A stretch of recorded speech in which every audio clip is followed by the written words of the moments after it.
여러분 안녕하세요. 만나서 반갑습니다.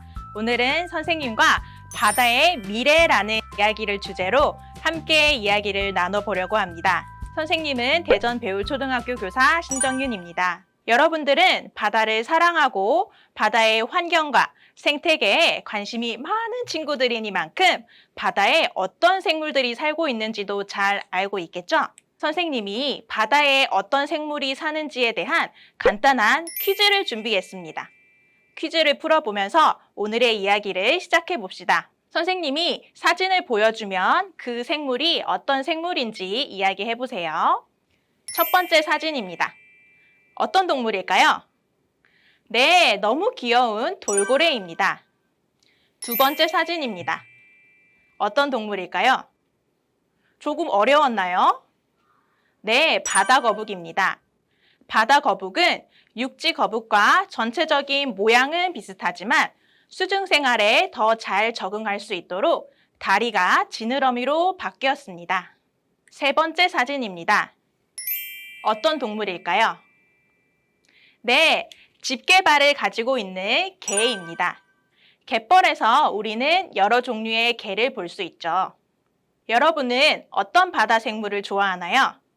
펭귄, 해파리, 오징어 이런 생물들의 삶이 터전이 되는 바다는 우리에게 주는 이로운 점이 많아 보물창고라고 불립니다. 바다는 왜 보물창고일까요? 우리는 바다로부터 다양한 생물 자원을 얻을 수 있습니다. 생물 자원은 바다에 사는 동식물과 해조류, 어패류, 포유류 등이 해당되는데 우리가 먹는 조개, 물고기, 미역과 같은 것들을 말합니다. 바다의 생물 자원은 예로부터 우리 사람들에게 필요한 식량의 중요한 공급원이었으며 앞으로도 보호하고 개발해야 할 중요한 자원입니다.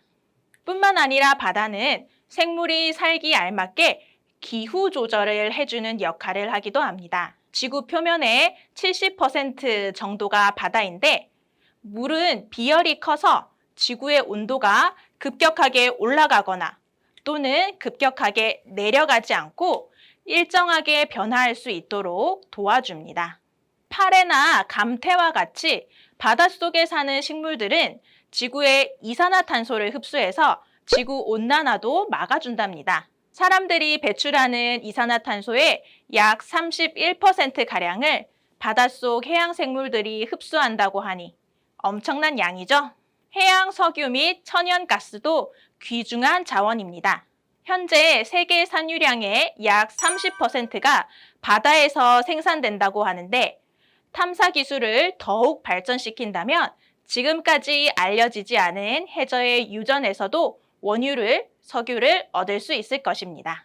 바다에서 전기를 얻을 수 있는 것도 보물 중에 하나입니다. 밀물과 썰물의 차이를 이용한 조력 발전, 파도를 이용한 파력 발전, 해류를 이용한 해류 발전, 바닷물의 온도차를 이용한 온도차 발전 등을 이용해 전기를 만들 수 있습니다. 이러한 방법들은 환경오염 피해를 줄일 수 있고 무한히 사용할 수 있다는 장점 때문에 요즘 더욱 각광받고 있습니다. 여름 휴가에 바다로 놀러 가는 사람들이 많죠? 바다에서 물놀이를 하면서 휴식을 취할 수도 있고 해양 스포츠를 즐길 수도 있습니다. 이렇게 바다에서 여가 생활을 할 수 있는 것도 바다가 우리에게 주는 혜택입니다.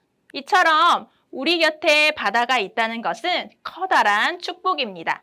바다가 인간에게 주는 혜택은 어마어마한데 요즘 무분별한 개발과 각종 오염 물질이 바다에 흘러들어가면서 우리 바다가 점점 생명력을 잃고 있다고 합니다. 특히 우리가 이렇게 아끼고 사랑하는 바다 생물들이 바다가 오염돼서 너무 고통을 받고 있다고 합니다. 바다 거북의 코에서 플라스틱 빨대가 나오기도 하고 그물이나 비닐에 몸이 감겨서 목숨을 잃은 바다 생물도 있다고 합니다. 바다 생물의 몸속에서 플라스틱이 발견되는 것도 종종 목격할 수 있습니다. 너무 끔찍한 일이죠. 보기에도 예뻐 보이고 바닷속 해양 동물에게도 중요한 역할을 하는 산호초, 알죠? 이 산호초도 기후 변화와 바다 오염 때문에 점점 사라져가고 있다고 합니다. 우리나라 제주도 연안에 있는 아름다운 연산호 군락도 기후 변화로 인해 점점 그 수가 줄어들고 있고 산호초에 서식하고 있는 생물들의 생존도 위협받고 있다고 합니다. 그러면 이 보물창고, 바다를 지키기 위해서 우리는 어떤 일을 할 수 있을까요?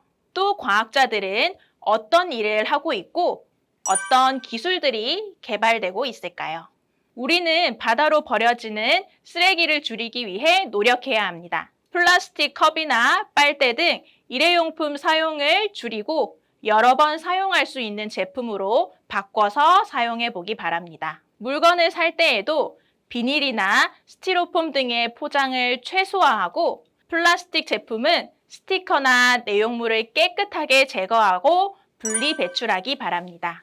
해수욕장 모래사장을 걷다 보면 나무젓가락, 캔, 병, 담배꽁초와 같은 여러 가지 쓰레기들을 볼 수 있습니다. 여러분이 직접 해안에 버려진 쓰레기들을 줍는 해양 정화 활동에 참여하는 것도 좋습니다.